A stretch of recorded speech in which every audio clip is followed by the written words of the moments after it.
நேற்றைய தினம் நாங்கள் பிற்பகல் 1 மணி அளவில் ஜனாதிபதி அவர்களை சந்தித்திருந்தோம்.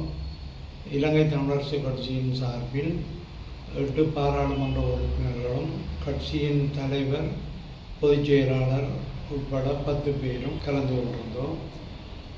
அதற்கமைய ஊடகங்களில் வெளிவந்த மாதிரி அனைத்து விடயங்களும் பரிமாறப்பட்டன.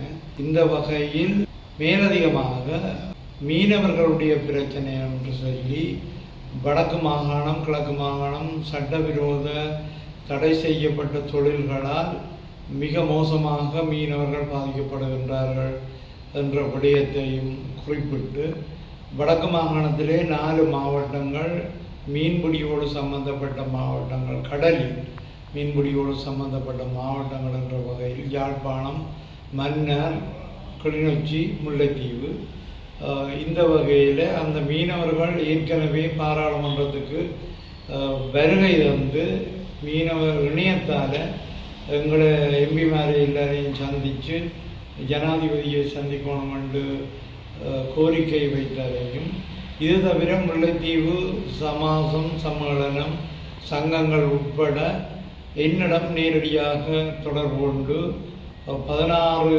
சங்கங்களால் அந்த கடிதங்களும் தரப்பட்டு, அந்த கடிதங்கள் ஏற்கனவே ஜனாதிபதிக்கு நான் அனுப்பி வைத்ததையும் சொல்லி அவர்கள் சந்திக்க விரும்புகின்றார்கள் என்ற தகவலையும் சொல்லியிருந்தேன். அதற்கமைய நிச்சயமாக இந்த மீனவர்களோட குறைபாடு, நான் சொன்ன விடயம் சட்டவிரோத தொழில் நடவடிக்கைகள், தடை செய்யப்பட்ட தொழில் நடவடிக்கைகளால் மீனவ சமூகம் மிகவும் மோசமாக பாதிக்கப்படுகின்றது.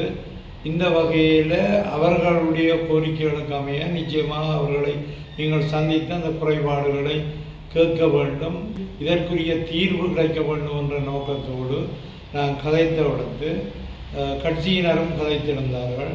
கதைத்தவிடத்து கூடிய விரைவில் முல்லைத்தீவுக்கு வருகை தந்து தான் அந்த மீனவர்களோடு நேரடியாக கதைக்கக்கூடிய ஒழுங்கை செய்வதாகவும் சொல்லியிருந்தார்.